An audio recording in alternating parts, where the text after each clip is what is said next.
Hello student, তোমরা কেমন আছো? আশা করি তোমরা সবাই ভালো আছো। প্রতাপ একাডেমি কোচিং পরিবারে তোমাদেরকে সকলকেই স্বাগত জানাই। তোমরা যারা স্কুল, কলেজ, বিশ্ববিদ্যালয়ের মধ্যে পড়াশোনা করছো, তোমাদের জন্য আজকের এই ভিডিওটি অত্যন্ত গুরুত্বপূর্ণ হতে চলেছে। কেন তোমাদেরকে বলে রাখি, আজকের এই ভিডিওর মাধ্যমে স্বামী বিবেকানন্দ স্কলারশিপ নিয়ে কী গুরুত্বপূর্ণ আপডেট রয়েছে আজকের এই ভিডিওর মাধ্যমে জানিয়ে দেবো। তাই তোমাদেরকে বলে চ্যানেলে নতুন হয়ে থাকলে চ্যানেলটি সাবস্ক্রাইব করে পাশে থাকা বেল আইকনে প্রেস করে অল নোটিফিকেশন অন করে দেবে। যখনই আমি নতুন কোনো ভিডিও আপলোড করব সবার আগে তোমাদের কাছে পৌঁছে। চলো বেশি দেরি করব না, শুরু করা যাক। যে বিষয়গুলি আমি আজকের এই ভিডিওর মাধ্যমে তোমাদেরকে তুলে ধরবো, ইয়ার গ্যাপ থাকলে কি স্কলারশিপ পাওয়া যায়, কত ইয়ার গ্যাপ পর্যন্ত স্কলারশিপ পাওয়া যায়, এই স্কলারশিপে তারা কিভাবে আবেদন করবে সেটাও তোমাদেরকে বলবো, সাপ্লি পেলে কি স্কলারশিপ পাওয়া যায় সেটাও তোমাদেরকে বলবো। এছাড়াও তোমাদেরকে বলে রাখি, আবেদন করার সময় ভুল হয়ে গেলে এডিট কিভাবে করবে সেটাও তোমাদেরকে জানিয়ে দেবো। তাই তোমাদেরকে বলবো অতি অবশ্যই কিন্তু তোমরা ভিডিওটি এন্ড পর্যন্ত দেখবে। চলো বেশি দেরি করব না, তাহলে শুরু করা যাক। প্রথমেই তোমাদেরকে বলে রাখি, তোমরা যারা আমাকে কমেন্ট করে জানতে চেয়েছিলে যে স্যার আমাদের ইয়ার গ্যাপ রয়েছে, তাহলে কি আমরা আবেদন করতে পারবো স্বামী বিবেকানন্দ স্কলারশিপে, তোমাদেরকে বলে রাখি তোমরা অবশ্যই স্বামী বিবেকানন্দ স্কলারশিপে আবেদন করতে পারবে তোমাদের যাদের ইয়ার গ্যাপ রয়েছে। কত ইয়ার গ্যাপ পর্যন্ত তোমরা আবেদন করতে পারবে?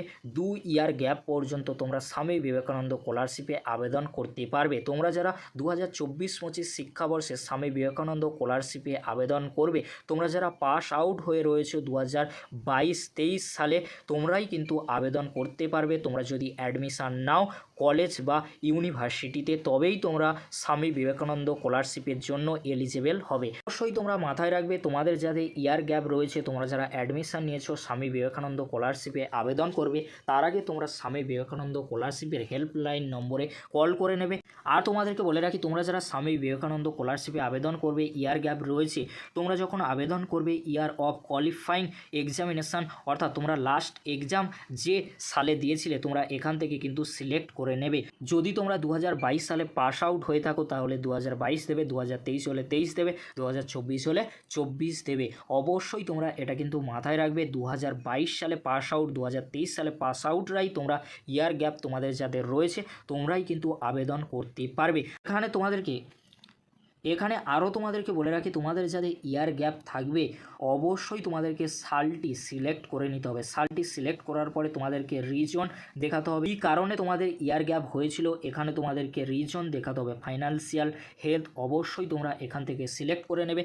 তারপরে তোমাদেরকে ডিক্লারেশান কিন্তু দিতে হবে। তোমরা যারা হেলথ বা তোমাদের যদি ফাইন্যান্সিয়াল যদি কোনো সমস্যা হয়ে থাকে, তার জন্য ডিক্লারেশান কিন্তু হেড ইনস্টিটিউশন থেকে তোমাদেরকে লিখে আনতে হবে। সেখান থেকে সেই প্যাডে যে তোমরা লিখে নিয়ে আসবে, সেই ডিক্লারেশানটাই তোমাদেরকে আপলোড করতে হবে ডকুমেন্ট আকারে, তোমাদের যাদের ইয়ার গ্যাপ রয়েছে। আশা করি তোমাদেরকে বোঝাতে পেরেছি। যদি তোমাদের কোনো সমস্যা থেকে থাকে অবশ্যই স্বামী বিবেকানন্দ স্কলারশিপের হেল্পলাইনে কল করে তোমরা জেনে নিতে পারো। যখন তোমরা আবেদন করবে অবশ্যই তোমরা হেল্পলাইনে কল করে তারপরে তোমরা আবেদন করবে, সেখান থেকে সমস্ত কিছুই কিন্তু গাইড করে দেওয়া হবে। আর আশা করি তোমাদেরকে আমি বোঝাতে পেরেছি। এবারে তোমাদেরকে বলে রাখি, তোমরা যারা সাপ্লি পেয়েছো, আমাকে কমেন্ট করেছিলে যে স্যার আমরা সাপ্লি পেয়েছি, আমাদের 60% নাম্বার রয়েছে দুটো সেমিস্টার মিলিয়ে, তাহলে কি আমরা স্বামী বিবেকানন্দ স্কলারশিপের জন্য আবেদন বা রেনুয়াল করতে পারবো? তোমাদেরকে বলে রাখি, না। স্বামী বিবেকানন্দ স্কলারশিপ থেকে যতটুকু জানা গিয়েছে, সাপ্লি থাকলে বা তোমাদের সাপ্লি পাওয়ার পরেও যদি তোমাদের সব সাবজেক্ট মিলিয়ে অর্থাৎ দুটো সেমিস্টার মিলে 60% নাম্বার রয়েছে, তাও তোমরা এই স্কলারশিপে রেনুয়াল বা ফ্রেশ আবেদন করতে পারবে না। তোমাদের যাদের সাপ্লি রয়েছে, তোমরা স্বামী বিবেকানন্দ স্কলারশিপে রেনুয়াল করতে পারবে না। এবারে তোমাদেরকে বলে রাখি, তোমরা যারা আবেদন করবে, যদি তোমাদের আবেদন করার পরে ভুল হয়ে থাকে তাহলে তোমরা কিভাবে এডিট করবে? দেখো, এডিট করা কিন্তু যাবে না। তোমরা যদি সাবমিট করে দাও তাহলে কিন্তু সাবমিট হয়ে গেল, তোমাদের স্বামী বিবেকানন্দ স্কলারশিপে আবেদন করা হয়ে যাবে।